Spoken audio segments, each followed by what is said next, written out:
Hello everyone, मेरे chemistry का पहला टॉपिक है आईयूपैक। ओके, पहले मैं आपको इसकी फुल फॉर्म बताऊंगी। International union of pure and applied chemistry. ये एक टाइप का सिस्टम है जिसमें हम नेमिंग कराते हैं ऑर्गेनिक और इनऑर्गेनिक कंपाउंड्स की। ओके, लेकिन मैं आपको पढ़ाऊंगी ऑर्गेनिक कंपाउंड्स के बारे में, इसीलिए पहले मैं ऑर्गेनिक कंपाउंड का डिटेल दूंगी। तो ऑर्गेनिक कंपाउंड्स वो कंपाउंड्स होते हैं जिसमें कार्बन और हाइड्रोजन के एटम प्रेजेंट होते हैं, जिनको हम हाइड्रोकार्बन भी कहते हैं। सिंपली हाइड्रोकार्बन और ऑर्गेनिक कंपाउंड दोनों ही एक ही बात है, डोंट बी कंफ्यूज्ड। तो मैं थोड़ा डिटेल और जाऊंगी ऑर्गेनिक कंपाउंड्स के में। That is type of organic compounds. दो टाइप के ऑर्गेनिक कंपाउंड्स है हमारे पास, ओपन चेन और असाइक्लिक कंपाउंड, क्लोज चेन और साइक्लिक कंपाउंड। मतलब असाइक्लिक और साइक्लिक कंपाउंड्स, ओपन और close chain compounds. Open chain का मतलब है लीनियर फॉर्म में जब कार्बन एटम प्रेजेंट होंगे तब हम उसको ओपन चेन कहेंगे। मैंने एग्जाम्पल भी लिख रखा है, लेकिन इसकी नेमिंग मैं आपको पूरा डिटेल बताऊंगी क्योंकि इसमें हमारे पास एक सिस्टम है जिसको हमें अप्लाई करना पड़ेगा ऑब्वियसली। तो क्लोज चेन के बारे में मैंने एग्जाम्पल लिख रखा है इसका भी। किसी भी क्लोज चेन बनाने के लिए कम से कम 3 कार्बन की हमें जरूरत पड़ती ही है। ठीक है, क्लोज चेन हमारी फर्दर डिवाइडेड है होमोसाइक्लिक और हेट्रोसाइक्लिक। ओके, होमोसाइक्लिक कंपाउंड्स वो कंपाउंड्स होते हैं जिसमें वो साइकिल होती है जिसमें कार्बन और हाइड्रोजन ही प्रेजेंट होते हैं। बट हेट्रोसाइक्लिक वो कंपाउंड होते हैं या वो साइकिल होती है जिसमें कार्बन और हाइड्रोजन कंपाउंड तो एटम प्रेजेंट होते हैं, लेकिन उसके साथ कोई और भी एटम प्रेजेंट हो अदर देन हाइड्रोजन और कार्बन। ठीक है, होमोसाइक्लिक फर्दर डिवाइडेड है एलिसाइक्लिक में, एरोमेटिक भी डिवाइडेड है बेंजोइड में और नॉन बेंजोइड में। बेंजोइड हमारी नैप्थलीन है, एग्जाम्पल मैंने आपको बता दिया है बस, और नॉन बेंजोइड है प्रोपोन। ठीक है, as you see the structure of it, right. तो ये आपका सिंपली ऑर्गेनिक कंपाउंड का हल्का सा डिटेल था, लेकिन हमें बस पता होना चाहिए नॉलेज के लिए, जो कि आईयूपैक का इसमें कोई ज़्यादा रोल नहीं है। आईयूपैक के लिए मैं आपको बताऊंगी पूरा सिस्टम। ओके, किसी भी चेन को नेमिंग देने के लिए हमें 3 चीज़ों की ज़्यादा ज़रूरत पड़ती है। ये मेन है, मतलब ये हमें याद रखना ही पड़ेगा अगर हमें किसी ऑर्गेनिक कंपाउंड की नेमिंग करनी है तो। वो तो मैंने सिर्फ आपको ऑर्गेनिक कंपाउंड के बारे में जनरली बताया था।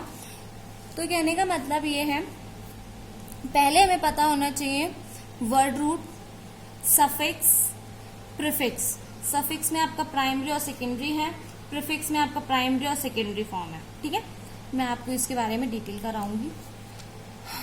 वर्ड रूट क्या है हमारे पास, देखिए वर्ड रूट का मतलब है कि किसी भी चेन में कितने नंबर ऑफ कार्बन प्रेजेंट हैं, इसको हम वर्ड रूट कहते हैं। As I have already written that it denotes the number of carbon atom present in chain, कि किसी भी कार्बन चेन में कितने नंबर ऑफ एटम प्रेजेंट हैं। तो मैं इसको आपको एक्सप्लेन करूंगी चेन लेंथ से और वर्ड रूट से। ठीक है, अगर हमारे पास एक ही कार्बन एटम है तो उसे हम मैथ लिखेंगे। अगर 2 कार्बन एटम की चेन है तो उसे ईथ लिखेंगे, 3 की है तो प्रोप, 4 की है तो ब्यूट, 5 की है तो पेंट, 6 की है तो हेक्स, 7 की है तो हैप्ट, 8 की है तो ऑक्ट, 9 की है तो नॉन, 10 की है तो डेक, 11 की है तो अनडेक और 12 की है तो डोडेक। ओके, ये हमारा वर्ड रूट है जिसमें मैं आपको अप्लाई करना बताऊंगी। अब आ जाइए आप सफिक्स पर। सफिक्स का मतलब होता है किसी भी वर्ड से पहले जो हम लगाते हैं उसे हम किसी भी वर्ड के बाद जो लगाते हैं उसे हम सफिक्स कहते हैं। ओके, तो अगर 2 कार्बन एटम के बीच में सिर्फ एक बॉन्ड है तो उसे हम एन कहेंगे। अगर दो कार्बन एटम के बीच में दो बॉन्ड है तो उसे हम इन कहेंगे। अगर तीन कार्बन एटम के बीच में तीन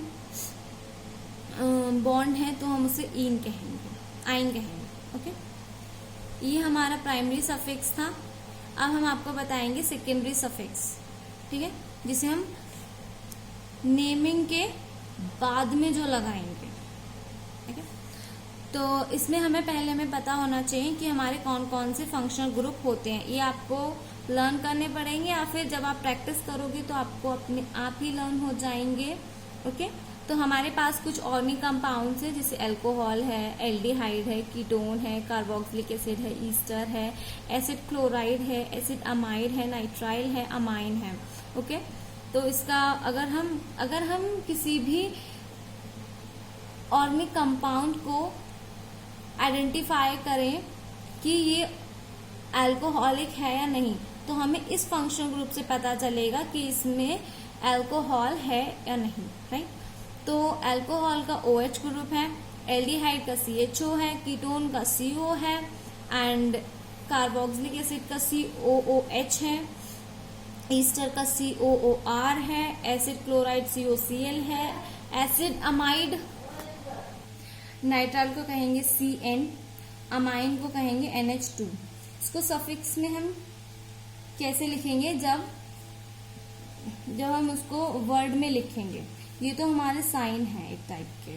ओके, तो OH को ऑल लिखेंगे, CHO को अल लिखेंगे, CO को लिखेंगे ऑन, COOH को लिखेंगे ओइक एसिड, COOR को लिखेंगे एल्काइल या ओएट, COCl को लिखेंगे ऑयल और क्लोराइड, CONH2 को लिखेंगे अमाइड, CN को लिखेंगे नाइट्राइल, NH2 को लिखेंगे अमाइन। अब हम आ जाते हैं प्रीफिक्स पर। ठीक है, इसमें मैं आपको प्राइमरी प्रीफिक्स बताऊंगी और सेकेंडरी प्रीफिक्स भी बताऊंगी। मतलब किसी भी वर्ड से पहले जो हम लगाते हैं उसे हम प्रीफिक्स कहते हैं। राइट, तो प्राइमरी प्रीफिक्स हमारे क्या हुए, अगर हमारे पास मीथेन है तो हम उसको प्रीफिक्स में यूज करेंगे मिथाइल, अगर हमारे पास इथेन है तो उसको इथाइल यूज करेंगे, प्रोपेन है तो उसको हम प्रोपाइल यूज करेंगे, ऐसे ही हमारे पास ब्यूटेन होगा तो ब्यूटाइल यूज करेंगे। ओके, तो और हमारे सेकेंडरी प्रीफिक्स पर हम आ जाते हैं। इसमें हमारे सब्स्टिट्यूएंट्स हैं।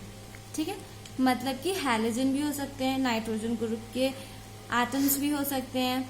Halogen fluorine, chlorine, bromine, iodine, NO2, NH2, NO, N2, COCH3, OC2H5OH।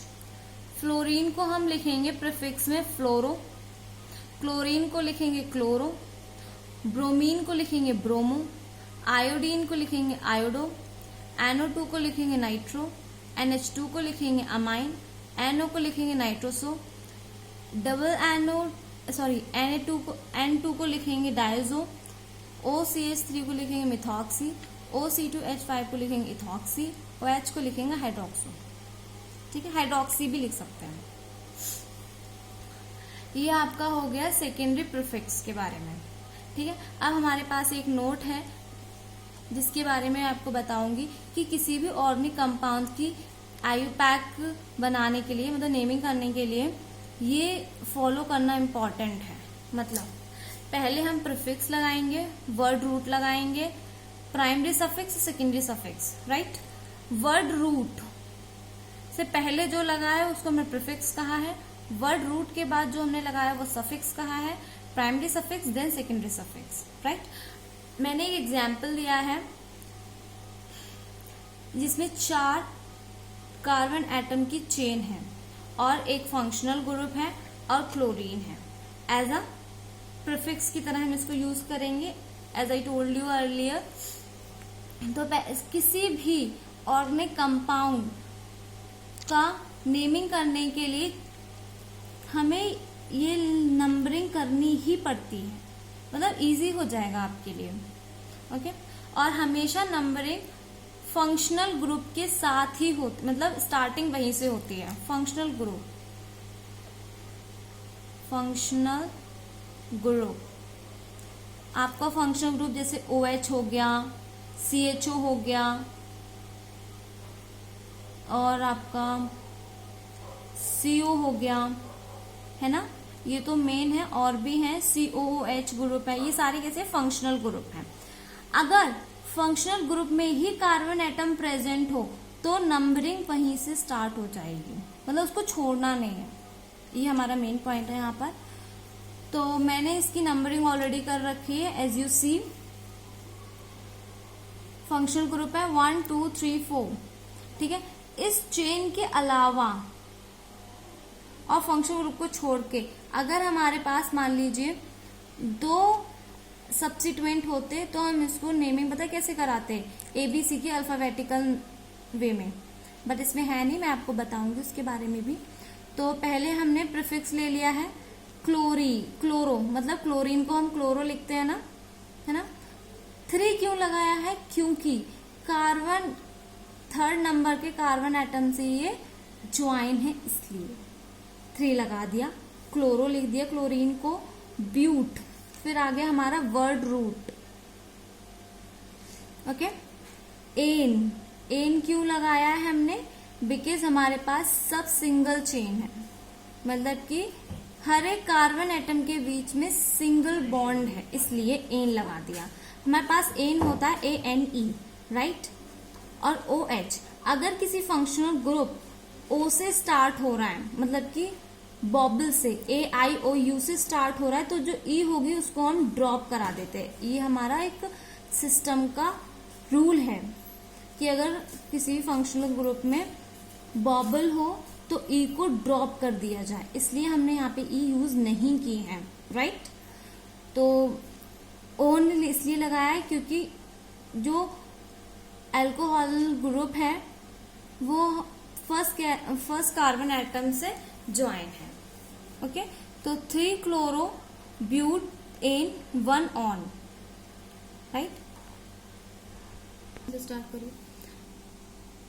I have also one more example to you guys, that is जिसमें मैंने आपको 4, इसमें भी 4 ही कार्बन एटम हैं, लेकिन इसमें कंडीशन अलग है, मैंने बताया भी है लेकिन फिर भी बता देती हूँ कि इस फंक्शनल ग्रुप में कार्बन एटम भी ज्वाइन कराया जाएगा, मतलब इसकी भी नंबरिंग होगी, ठीक है। 1 2 3 4 मैंने नंबरिंग कर रखी है, और इसमें डबल बॉन्डेड है।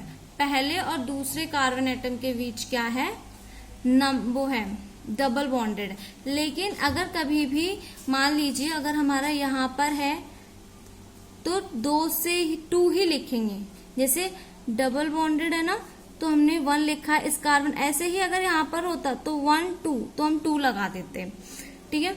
तो पहले हम लेंगे प्रीफिक्स को, तो चेन का हमने ये लिया है ब्रोमीन को हम ब्रोमो लिखेंगे, तीसरे कार्बन एटम से ज्वाइंट है इसलिए हमने 3 लिख दिया है। एंड 1 कार्बन एटम से डबल ईन लगा है, इस डबल बॉन्डेड है तो हमने 1 ईन लगा लिया है। ओइक एसिड, ओइक किस लिए लगाया है हमने, क्योंकि हमारे पास CH3COOH है, इसलिए उसमें हमारे पास OH था इसीलिए हमने ऑल लगाया था, इसमें हमारे पास COOH है इसलिए ओइक। और मैंने पहले बताया अगर इसमें E है, E इसलिए नहीं लगाया है क्योंकि इसमें बॉबल है और बॉबल की वजह से E जो था वो ड्रॉप हो चुका है। सो गाइज, अगर आपको मेरा वीडियो सही लगा हो और अप्रोप्रिएट लगा हो तो आप लोग मुझे ज़रूर बताएं, मैं इसके और भी ढेर सारे कंपाउंड्स आप लोग को बताऊंगी नेक्स्ट वीडियो में, जिसमें सिर्फ और सिर्फ कंपाउंड्स ही होंगे, ओके। जिसमें मैं आपको नेमिंग करना बताऊंगी, अगर कोई स्ट्रक्चर होगा तो उसको इस टाइप में लिखकर दिखाऊंगी, अगर इस टाइप में लिखा होगा तो आपको स्ट्रक्चर बनाऊंगी, okay. Thank you so much guys, thank you so much for watching.